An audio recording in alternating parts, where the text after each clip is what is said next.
Oh, it's Wednesday. I'm not trying to sound like too much of a lunatic.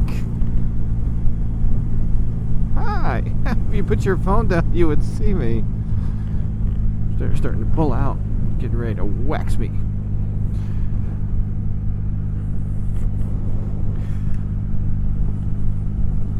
Well, hello everybody on YouTube. It's Wingnut again. I want to welcome you, the viewer, back to my channel.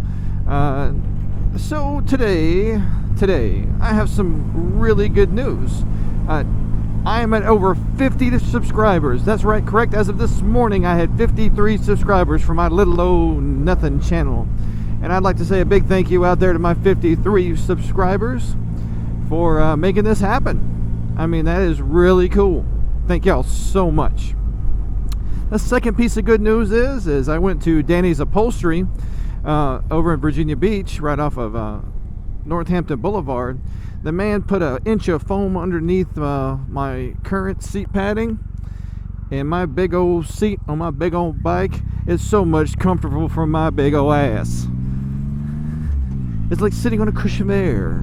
It's wonderful.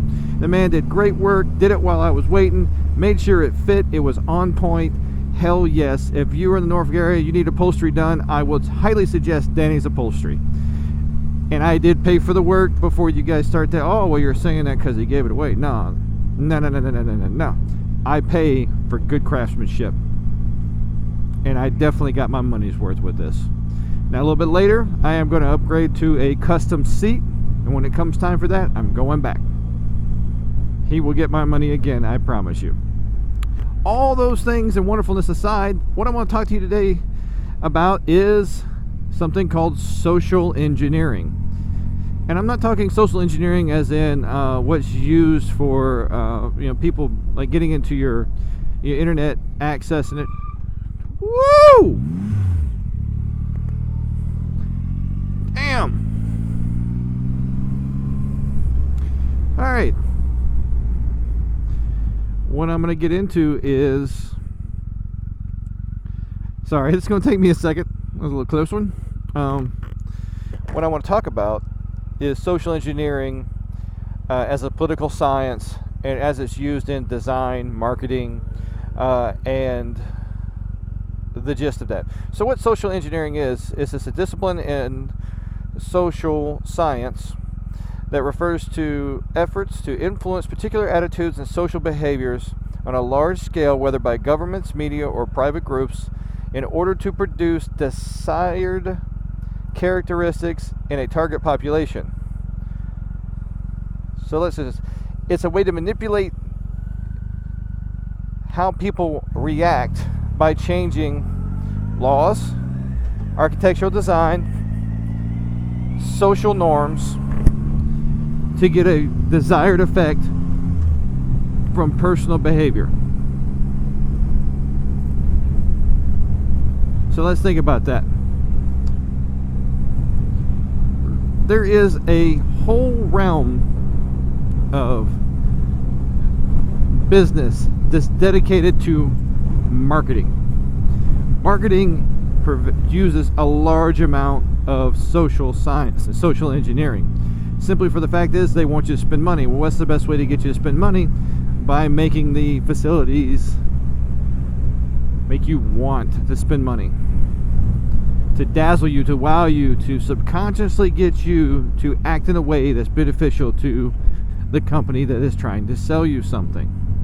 It is used so many different ways, from day-to-day sales to when you get ready to buy a car. It's social engineering. And if you go to a casino, casinos are designed for you to get in and not have a clear shot to the door. You shouldn't, if you go into the middle of a casino, you look around, you'll have a hard time finding a way out because the way it's laid out. I'm not saying that they try to trap you in there, but you walking in and out the door doesn't make them money. Same thing goes for social engineering and design. And what I mean by that is we want people to do something a certain way.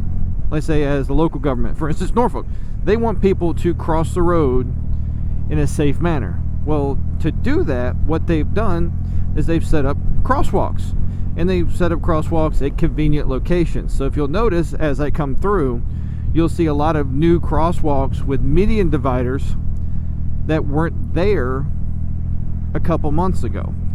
So they know people walk across this road all the time to go to the beach on that side, just to my left. Well, to get people to do it in a way that they don't have to sponge people up is they put in more crosswalks. But here's the best part. They're putting crosswalks at right next to the ramps that allow you to get to the beach. So there's got one coming up here, and as soon as we get up next to it, I'm going to turn and you'll be able to see the beach access. See? Right here. And then there's your beach access. So and people are using it. They have changed the local behavior to meet a characteristic that they want by changing the environment. That is social engineering in design. But there's other ways that it's being used that kind of marginalizes smaller parts of the population. For instance, by putting in new park benches that have rails in the middle of them, armrests. Well, they're not there for you to be more comfortable while you're sitting down. They're there so homeless people, vagrants, junkies, or anyone isn't just hanging out sleeping on the bench. And they're putting in this park right up ahead that used to be an area that the whole city, not the whole city, but the whole neighborhood uses the park. But it was becoming an area for some really down and low kind of business. So to help fix it, the city turned it into a park. And lo and behold, we have brand new park benches being installed that, if you see,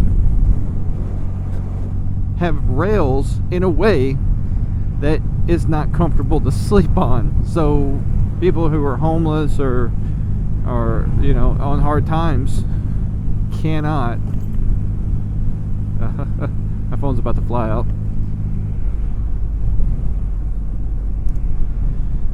They cannot stay there, or it's uncomfortable for them to sleep there.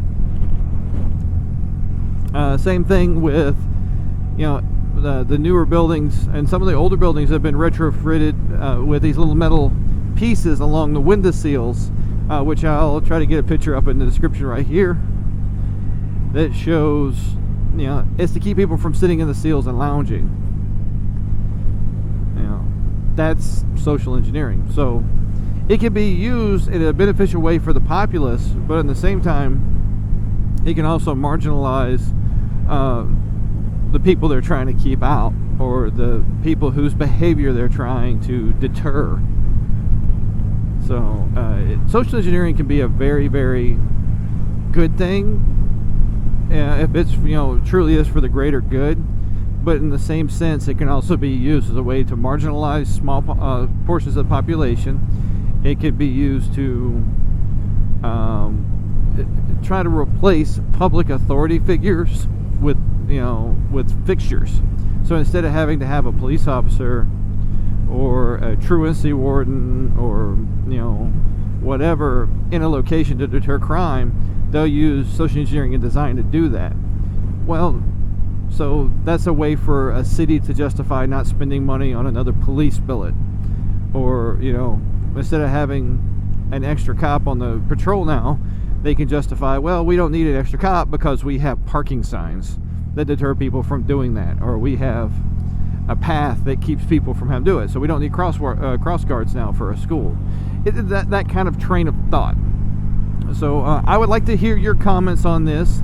Feel free to put something in the comment section below. Of course, as always, you're welcome to hit me up on Twitter, Facebook, and as always, my email. Feel free. Tell me some of the things you've seen for social engineering in design where people are trying to do it. And it covers it, and it's not all good stuff. There's a lot of bad shit out there that's been done, and there's been thousands of cases. But what have you personally seen that your local area has done. That's what I'm interested in. You might find something really cool. You might find something really bad. You know, but that's how the world is. And if we know about it, and if we're cognizant of it, we can make changes to make it better.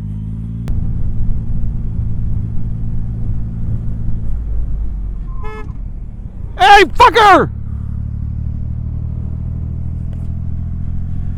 Oh my God, that's 2 today. Oh dear God.